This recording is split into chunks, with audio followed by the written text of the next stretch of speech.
শুধুমাত্র নামের মিল থাকায় দীর্ঘ এক যুগ ধরে মামলার বোঝা বয়ে বেড়াচ্ছেন শরীয়তপুরের জাজিরা পৌরসভার বাসিন্দা স্বপন খান। পুলিশের গাফিলতির কারণে স্বপন খান দীর্ঘ এই ভোগান্তিতে পড়েছেন বলে অভিযোগ স্বজন ও মানবাধিকার সংস্থার। এ বিষয়ে আদালত থেকে তদন্তের নির্দেশ পেলে অধিকতর তদন্ত করা হবে বলে জানান পুলিশ সুপার।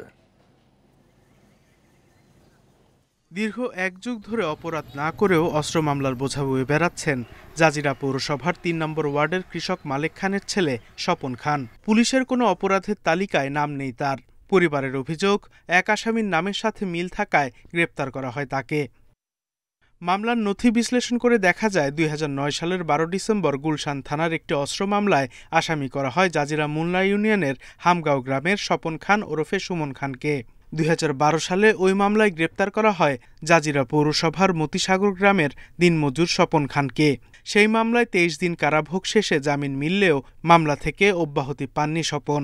কোর্টের শুধু তারা ডকুমেন্ট নানান ডকুমেন্ট চাচ্ছে, ওইটা দিতে আমাদেরও পসিবল ছিল না, আর তখন আমরা অর্থ সংকটে পড়ে যাই।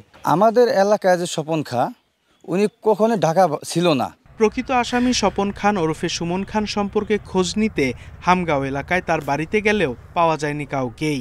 জানা যায় দীর্ঘ ১৫-২০ বছর যাবৎ এলাকায় আসে না তারা। প্রায় ১৫-২০ বছর যাবৎ দেশে আসা যাওয়া নাই এবং কি সে জানি জেলে আছে।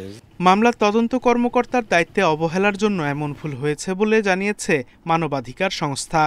যে মামলার যিনি তদন্তকারী কর্মকর্তা, তিনি যদি সঠিকভাবে তদন্ত করতেন তাহলে প্রকৃত স্বপন খানকে উদ্ঘাটন করে তাকে আসামি করতে পারতেন। আদালতের নির্দেশ পেলে বিষয়টি অধিকতর তদন্তের আশ্বাস পুলিশের এই কর্মকর্তার। বিজ্ঞ আদালত থেকে এই বিষয়ে যদি পরবর্তীতে কোনো ধরনের আমাদেরকে ইনকোয়ারি অথবা অনুসন্ধান করার জন্য বলা হয়, তো সেক্ষেত্রে আমরা অনুসন্ধান সাপেক্ষে পরবর্তীতে বলতে পারবো যে আসলে ওই স্বপন খানই প্রকৃতপক্ষে, মানে তার পূর্বে তো অন্য কোনো স্বপন খান জেলে আছেন কিনা। মামলার খরচ ও হয়রানি থেকে বাঁচতে অনেকটা অভিমান করেই ৮ বছর আগে প্রবাস জীবন বেছে নিয়েছেন দিনমজুর স্বপন খান। Independent news.